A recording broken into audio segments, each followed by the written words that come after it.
हमारे प्राचीन ऋषि मुनियों ने योग विज्ञान पर अनेकों की रचना की। चूंकि वे आत्मविज्ञान की पराकाष्ठा पर पहुंच चुके थे, अतः उनका ध्यान प्राणी मात्र की तरफ उनके जीवन के उत्थान करने के लिए था। प्रत्येक शाखा अपना अलग महत्व है। कुंडलिनी जागरण के अनेक उपाय समय समय पर विकसित हुए, चाहे वे लकड़ी की छेनी से कपाल में छेद करके शक्ति जगाने की बात हो या जड़ी बूटियों के प्रयोग द्वारा।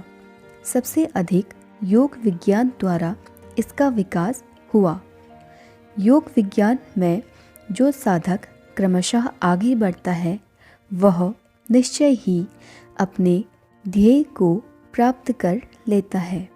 यहाँ मुख्य रूप से हम 7 चक्रों का ही वर्णन करेंगे, जो कि सूक्ष्म रूप से अवस्थित है। इन 7 चक्रों के नाम हैं: 1 मूलाधार चक्र, 2 स्वाधिष्ठान चक्र, 3 मणिपूरक चक्र, 4 अनाहत चक्र, 5 विशुद्धि चक्र, 6 आज्ञा चक्र, 7 सहस्त्रार चक्र। नंबर 1 मूलाधार चक्र।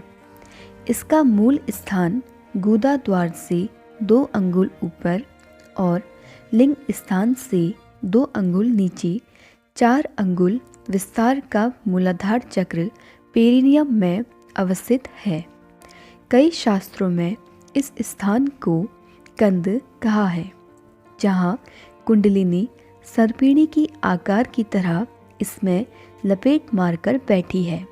षटचक्र निरूपण में लिखा है कि मूलाधार स्थित त्रिकोण के भीतर स्वर्ण के समान भूलिंग है, जिस पर कमल तंतु के समान ब्रह्मा द्वार को अपने मुख से ढके हुए विद्युत एवं पूर्ण चंद्रमा की आभा युक्त अति सूक्ष्म कुंडलिनी शक्ति सो रही है। मूलाधार चक्र सुवर्ण वर्ण में 4 पंखुड़ियों वाला कमल दल है। इसका रंग गहरा लाल है। इसके मुख्य देवता चतुर्भुज ब्रह्मा है और देवी डाकिनी है। इसकी प्रत्येक पंखुड़ियों में वंग, शंग, संग, संग मंत्राक्षर लिखे हैं। इस कमल दल के बीच में वर्गाकार पृथ्वी तत्व है, जिसका वर्ण स्वर्ण के समान पीला है, जो चमकदार अष्टशूल युक्त है। उस वर्गाकार का बीज मंत्र लंग है, जो कि ऐरावत हाथी पर सवार है। कमल दल की कर्णिका के बीच में मुलायम, अत्यंत सुंदर और विद्युत के समान चमकता हुआ लाल रंग का त्रिभुज है, जिसे काम रूप भी कहते हैं। इस त्रिभुज का सिर नीचे की ओर है। इस त्रिभुज के अंदर रहने वाली देवी को त्रिपुर सुंदरी एवं इस त्रिभुज को शक्तिपीठ भी कहा गया है। इस त्रिकोण के अंदर स्वयंभू लिंग है, जिसका रंग धुएं के समान श्याम वर्ण है और सर्पिणी रूपी कुंडली उस लिंग के चारों तरफ लिपटी हुई है। सूत्रकार कहते हैं कि प्राण निरोध के अभ्यास से प्राणवायु द्वारा ताड़ित होने पर कुंडलिनी जागृत हो जाती है। इसको सिद्ध करने के लिए प्रतिदिन सुबह और संध्या के समय 1.5 घंटे अभ्यास करना चाहिए। वज्रासन करके एड़ियों से ऊपर पैरों को पकड़े और हाथों से पकड़े हुए पादों से कंध के स्थान में कंध को पीड़ित करें या दबाएं। वज्रासन में स्थित योगी कुंडली को चलाकर या शक्ति चालन मुद्रा करके भस्त्रा नाम के कुंभक प्राणायाम को करें। इस रीति से कुंडलिनी शीघ्र जागृत होती है। शक्ति चालन के अंतर भस्त्रा में वज्रासन का ही नियम है। नाभि देश के आकुंचन से वहाँ स्थित अग्नि या सूर्य का आकुंचन हो जाता है। सूर्य के आकुंचन से कुंडली शक्ति का चालन करें। जो योगी इस प्रकार की क्रिया करता है, उसे मृत्यु या काल का भय नहीं रहता। यदि सामान्य रूप से मूलाधार चक्र का ध्यान करें तो भी कई लाभ प्राप्त होते हैं, जैसे शरीर में कांति, तेज व ओज की वृद्धि होती है, मेरुदंड सशक्त होता है, रक्त विकार, काम विकार, त्वचा विकार, नेत्र विकार, मूत्र प्रदेश के विकार इत्यादि नहीं होते। चक्रों के सही विकास नहीं होने से भी कई रोग होते हैं, अतः साधकों को चक्रों का ध्यान अवश्य करना चाहिए। नंबर 2, स्वाधिष्ठान चक्र। यह द्वितीय चक्र मूलाधार से लगभग 2 अंगुल ऊपर एवं नाभि के कुछ नीचे स्थित है। इसमें पद्म 6 दल युक्त सिंदूरी रंग का है। दलों पर मंत्र वंग, भंग, मंग, यंग, रंग और लंग लिखे हुए हैं। उसके बीच में अर्धचंद्र है। यह क्षेत्र श्वेत है। इसके अंदर वरुण बीज वंग है, जो कि मगर के वाहन पर विराजमान है। इसका तत्व हल्का नीला जल है। उस बीज मंत्र के बिंदु पर गरुड़ पक्षी पर भगवान विष्णु बैठे हुए हैं एवं उनके हाथों में क्रमशः शंख, चक्र, गदा और पद्म है। उनके पीले वस्त्र हैं। देवी शाकिनी है, जो श्याम वर्ण है, जिनके एक नासिका छिद्र से रक्तधारा बहती रहती है।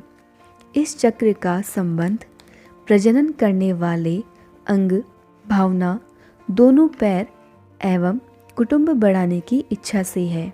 यदि चक्र विकारग्रस्त है तो उपरोक्त अंगों पर प्रभाव पड़ता है। ध्यान से और भी कई अन्य लाभ मिलते हैं, जैसे शरीर निरोगी हो जाता है, संसार का भय नहीं रहता, मन शांत होता है, ईर्ष्या और राग द्वेष का क्षय होता है, शरीर कांतिवान बनता है, प्रखर वाणी होती है, प्रजनन संबंधी अंग विकसित और सुचारू होते हैं। अतः स्वाधिष्ठान चक्र का ध्यान अवश्य करना चाहिए। सौंदर्य लहरी में लिखा है कि कुंडलिनी की आराधना करने वाला व्यक्ति अपने सफल सार्थक जीवन की आभा सब और फैलाता है। व्यक्तित्व हिमालय जैसा धवल निर्मल बनता है। उदारता और संपन्नता बढ़ती है। अपनी प्रखर प्रतिभा के कारण वह दुष्टता के सर्पों को गरुड़ की तरह परास्त करने में सफल होता है। नंबर 3, मणिपूरक चक्र। शरीर के केंद्र स्थल नाभि मूल में स्थित यह अग्नि तत्व चक्र 10 कमल दल युक्त होता है। स्वर्ण रंग की 10 पंखुड़ियों पर क्रमशः ड़ंग, ढंग, ड़ंग, तंग, यंग, दंग, धंग, नंग, पंग, फंग लिखा हुआ है। इस पदम के अंदर लाल रंग से रंजित उल्टा त्रिभुज है, जिस पर बीज मंत्र रंग लिखा है। इसका बीज वाहन भेड़ है। इसके प्रमुख देवता रुद्र हैं और शक्ति देवी लाकिनी है। यह चक्र मणि की भांति चमकदार है। अग्नि का केंद्र है। यह आत्मिक और भौतिक शरीर का प्राण केंद्र है तथा चैतन्यता और शक्ति से प्रदीप्त है तथा रुद्र ग्रंथि का निवास स्थान है। यह सूर्य का ताप केंद्र है, जिस कारण व्यक्ति की जीवन रक्षा होती है। 14 से 21 साल की आयु मणिपूरक चक्र से प्रभावित रहती है। इससे प्रभावित व्यक्ति प्रसिद्धि, यश तथा नाम की प्राप्ति के लिए तत्पर रहता है। क्योंकि यह सूर्य का केंद्र है, अतः हमारे उदर प्रदेश से संबंधित अंगों का सुचारू रूप से संचालन करता है। चक्र के विकार ग्रस्त हो जाने से पाचन तंत्र से संबंधित रोग होते हैं। रक्त विकार, हृदय विकार तथा मानसिक विकार उत्पन्न होता है। शरीर आलस्य, सुस्ती और निराशा से भर जाता है। अतः मणिपूरक चक्र का ध्यान कर उपरोक्त रोगों से बचा जा सकता है एवं इस चक्र का ध्यान करने से कई अन्य लाभ भी प्राप्त किए जा सकते हैं, जैसे मधुमेह नहीं होता है, पाचन तंत्र, डायफ्राम, बड़ी आंत, छोटी आंत एवं संपूर्ण उदर प्रदेश को लाभ मिलता है। आध्यात्मिक लाभ के रूप में व्यक्ति अहिंसा, सत्य, ब्रह्मचर्य, क्षमा आदि धारण कर उत्तरोत्तर प्रगति करता है। तो ये थे हमारे 7 चक्रों में से 3 चक्रों के विषय में। हमारी आने वाली वीडियो में इसके अगले 4 चक्रों को विस्तार से बताया जाएगा। हमारे अगले 4 चक्र हैं अनाहत चक्र, विशुद्धि चक्र, आज्ञा चक्र और सहस्त्रार चक्र। तो दोस्तों, आपको आज का ये वीडियो कैसा लगा? अपने सुझाव हमें कमेंट कीजिए। यदि आपको ये वीडियो पसंद आया तो इसे लाइक करें, शेयर करें और यदि आप इस चैनल पर नए हैं तो इस चैनल को सब्सक्राइब करना ना भूलें, जिससे कि आने वाली वीडियो की नोटिफिकेशन आपको मिल सके। धन्यवाद। नमस्कार।